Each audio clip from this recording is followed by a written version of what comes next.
सबो रोज हुसैन का नौहा मातम कर रहे हैं। अदादारी में मसरूफ मुनहमिक है।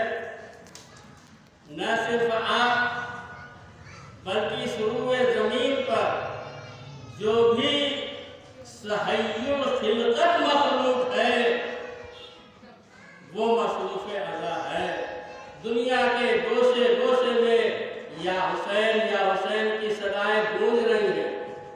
हुसैन इब्ने अली का जिक्र हो रहा है, हुसैन का मातम किया जा रहा है, हुसैन को खराज अकीदत पेश किया जा रहा है। न सिर्फ शिया बल्कि सुन्नी, अहले हुलूम, ईसाई, यहूदी, हर कौम हर मजहब के लोग कर रहे हैं। मगर हाँ, अभी जितना चाहिए उतना लोग नहीं मना रहे हैं। इसीलिए शायर कहता है अभी इंसान बहुत सोए हुए हैं, गफलत में पड़े हुए हैं। इंसान को बेदार तो हो रहने दो, हर कौम पुकारेगी। आज सब नहीं पुकार रहे हैं, थोड़े थोड़े तो है। दलील मिल गई, सबूत मिल गया, मुशाहिदा हो रहा है कि हर कौम हुसैन इब्ने अली को खिराज अकीदत पेश कर रही है। क्यों? अज़ीज़ान गिरामी, मुख्तसर अल्फाज के साथ हम इस तरह से अज़ाए ईमान हुसैन बनाए कि ईमान हुसैन की मारिफत हमारे दिल में हो, हुसैन की मोहब्बत हमारे दिल में हो, तब इस अज़ादारी का अजर व सवाब और बढ़ जाएगा। हुसैन ही की क्या खुसूसियत है कि आज हुसैन इब्ने अली को जिस शान के साथ दुनिया के इंसान, कायनात की मखलूक मान रही है, किसी और को नहीं। हालांकि अशरफुल मखलूकात हुजूर सरवर कायनात, फख्र मौजूदात, सरकार दो आलम, नूर मुजस्सम हज़रत मोहम्मद मुस्तफ़ा सल्लल्लाहु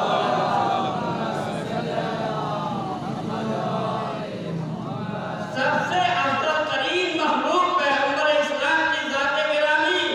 मगर रसूल का भी जिक्र इस शान के साथ नहीं किया जाता जैसा जिक्र हुसैन किया जाता है। मौलाए कायनात हज़रत अली इब्न अबी तालिब अलैहिस्सलातु वस्सलाम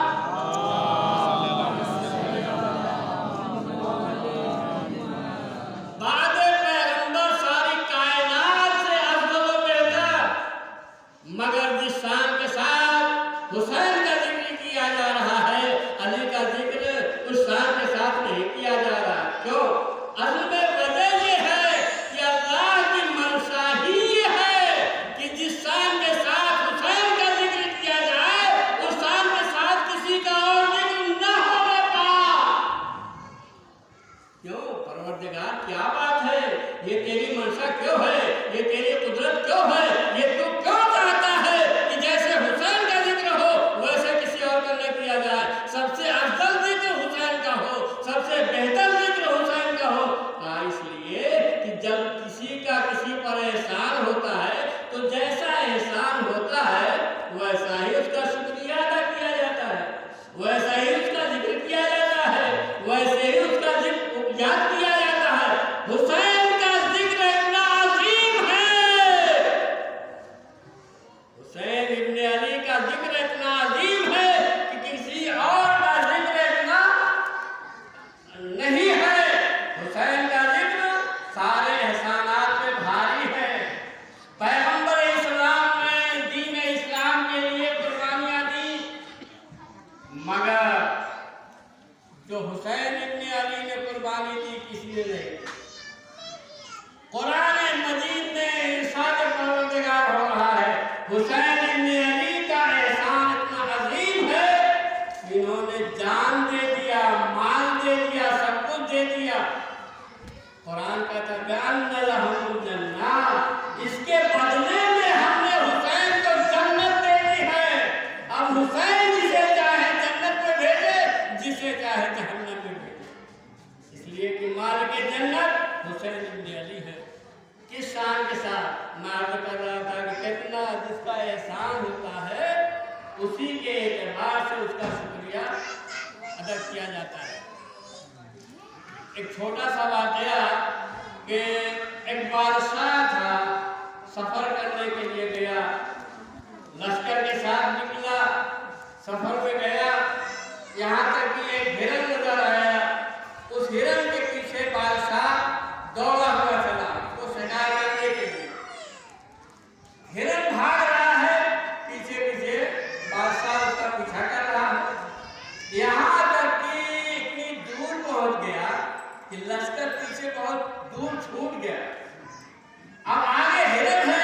पीछे बादशाह, दूर तक जाने के बाद यहाँ तक कि बादशाह थक गया, हिरण की नजरों से गायब हो गया। अब न हिरण दिखाई दे रहा है न लश्कर नजर आ रहा है, तन्हा जंगल, बियाबान, सहरा। अब प्यास का गलबा हुआ, जान पर आन पड़ी, कहीं पानी नजर नहीं आ रहा। अब शिकार नहीं ढूंढ रहा है, पानी ढूंढ रहा है, पानी मिल जाए कहीं से, इसलिए कि प्यास बहुत परेशान कर रही है। तलाश करने के दूर से झोपड़ी नजर आई, कहा हाँ ये कोई घर नजर आता है, यहाँ पे पानी मिल जाएगा। गया वहां पर, आवाज दिया, घर में से गुड़िया निकली, कहा क्या बात है, कहा मैं बहुत प्यासा हूं, मुझे पानी पिला। बुढ़िया ने उसे पानी पिलाया, आराम करने के लिए बैठा, थका वाला उठा ही, जब पानी पिया तो थोड़ी जान में जान आई, कहा मुझे अब भूख महसूस हो रही है। उसने बकरी का दूध निकाला, पिलाया, दूध पिया और थोड़ी जान में जान आई। जब पानी गया, दूध गया पेट में, तो और भूख भर गई, अब भूख सताने लगी। कहा मुझे भूख लगी है, मुझे खाना खिला। कहा और तो कुछ मेरे पास नहीं है जंगल में, यही एक बकरी है, यही मेरा कुल सरमाया है, यही कुल मेरी बसात है। उसे जिक्र किया, गोश्त चुना, उसको खिला दिया। अब बादशाह भूख और प्यास से जब बड़े हुआ, महल आया, शहर में आया। शहर में आने के बाद दूसरे दिन उसने तमाम दरबार में दरबारियों को बुलाया, वजीरों को बुलाया, मरना जमा हुआ। तो एक मतलब बादशाह ने कहा तुम लोग पूछते नहीं हो कि मुझ पर क्या गुजरी थी, कहा हुजूर बयान कीजिए। तुम लोग तो पीछे रह गए। अरे लश्करी पीछे रह जाने वाले ही होते हैं, वहां नंबरदार होता है। लश्करी पीछे रह गए, हमें तो कुछ पता नहीं, और भागे नहीं थे, पीछे रह गए थे। तो क्या बताइए, क्या ऐसा ऐसा हुआ। बुढ़िया ने जो है इस तरह के मुझे पानी पिलाया, दूध पिलाया, यहाँ तक कि उसकी सिर्फ एक ही बकरी थी जिसका वो दूध पीकर अपनी जिंदगी गुजारा करती थी, और उसने मुझे वो बकरी दिवा करके खिला दिया। मैंने कहा हाँ ये तो बहुत बड़ा एहसान है उसका, बहुत बड़ा करम है उस बुढ़िया का। बादशाह ने कहा ये वाकया मैं इसलिए बता रहा हूँ कि अब तुम बताओ कि मैं उसके एहसान का बदला उसे क्या दूं? उसने इतना एहसान किया है तो उसे मैं बदला क्या दूं? तो किसी ने कहा हुजूर 10,000 दे दीजिए, किसी ने कहा कि नहीं 10 कम है 20 दे दीजिए, किसी ने कहा नहीं 40 दे दीजिए, 50 दे दीजिए, लाख दे दीजिए, 5 लाख दे दीजिए। ऐसे ही सब बयान करते जा रहे हैं। जब सब बयान कर चुके तो बादशाह ने कहा सुनो, तुम में से किसी ने भी उस बुढ़िया के हक में इंसाफ नहीं किया, किसी ने इंसाफ नहीं किया। लोगों ने पूछा, वजीरों ने पूछा हुजूर तो इंसाफ क्या होगा? कहा सुनो, अगर मैं अपनी पूरी सल्तनत और हुकूमत भी इसको दे दूं तब भी इसके एहसान का बदला नहीं हो सकता, इसलिए कि उसने मेरी जान बचाई है। जान है तो जान है। अल्लाह ने कहा उसे तेरा एहसान इतना है कि मेरी जान को बचाया तुमने, मेरे करने पर एहसान तुम्हारा है, दीन इस्लाम पर एहसान तुम्हारा है, कुरान पे इस्लाम पर एहसान तुम्हारा है, काबे पे एहसान तुम्हारा है, जमात पे एहसान तुम्हारा है, अहकाम इस्लाम पर एहसान तुम्हारा है। आज तेरी खुदाई तुम्हारे हाथ में है, मर्जी परवरदिगार के मालिक तुम हो। यह है हुसैन बिन अली। मगर अदादारो, जब जिसका इम्तिहान जैसा होता है वैसे ही मसाइब व आलाम से उसे गुजरना भी पड़ता है। जब हुसैन को ये मर्तबा मिला है तो हुसैन के मसाइब व आलाम भी सबसे ज्यादा है। जितने मसाइब, जितने मुश्किलें हुसैन इब्न अली पे पड़ी, किसी और को नहीं पड़ी। यहाँ तक कि सोचो वो हुसैन जिसके लिए रसूलुल्लाह मिंबर से उतर कर आगोश में उठाते थे, आज मुझसे किसी ने कहा मिंबर रख दिया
और उसमें से कुछ सामान निकाला और पीछे छुपा कर हुसैन के पास आने लगी। ज़ैनब ने देखा मेरे भैया ने, फिरता से कुछ कहा, फिरता संदूक के पास आई, संदूक को खोला और उसमें से कोई सामान निकाल के हुसैन के पास आए। फिरता से पूछा, ज़ैनब ने कहा, फिरता ये मेरे भैया ने क्या मंगाया है? क्या ले जा रही हो? अरे मुझसे छुपा रही हो, क्या ले जा रही हो? अज़ादारो। अब ज़ैनब भी फिरता के पीछे पीछे आई। ज़ैनब भी फिरता के पीछे पीछे हुसैन के पास आई। फिरता ने वो सामान हुसैन को दिया। हुसैन ने वो गठरी खोली, क्या देखा कि उसमें पुराना लिबास जो जन्नत से आया हुआ था ईद के रोज हसनैन के लिए, वही लिबास है। ज़ैनब देखती रह गई।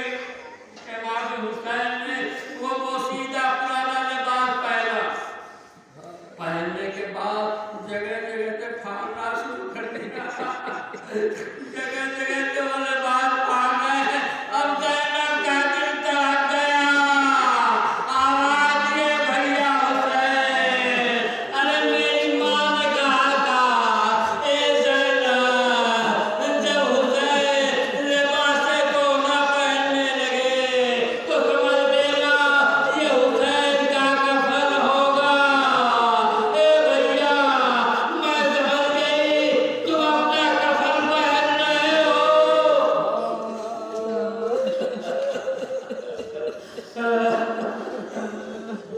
भैया, मैं समझ गई कि तुम अपना कफन पहन रहे हो, मगर ए भैया, मैं ये नहीं समझ पा रही हो कि ये तो लिबास पुराना है।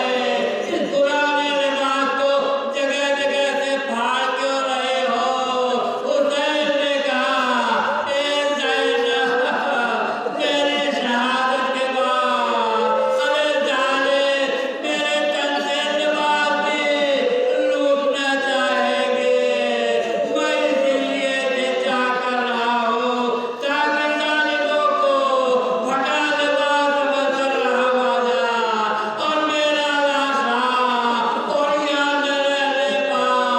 हाय अज़ादारो, जब हुसैन रुखसत आखिर होकर चले, सहने से निकले, मक्तल की जानिब चले, घोड़े को आवाज दी, ए मेरे हस्बे वफादार, बस आखिरी ज़हमत और फिर ये ज़हमत तमाम हो जाएगी। चलते चलते घोड़ा रुक जाता है।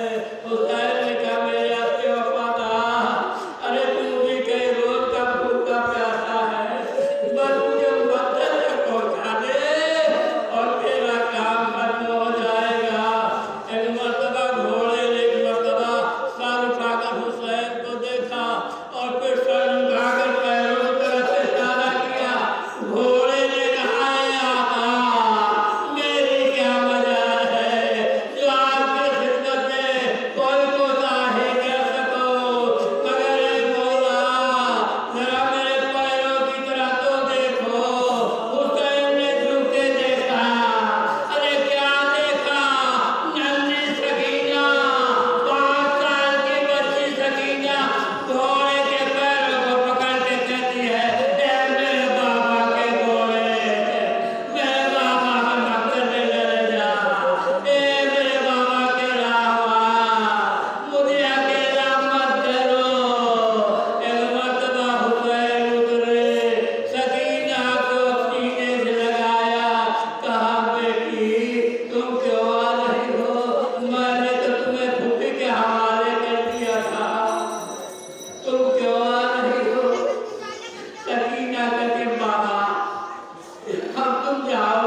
शुरू किया।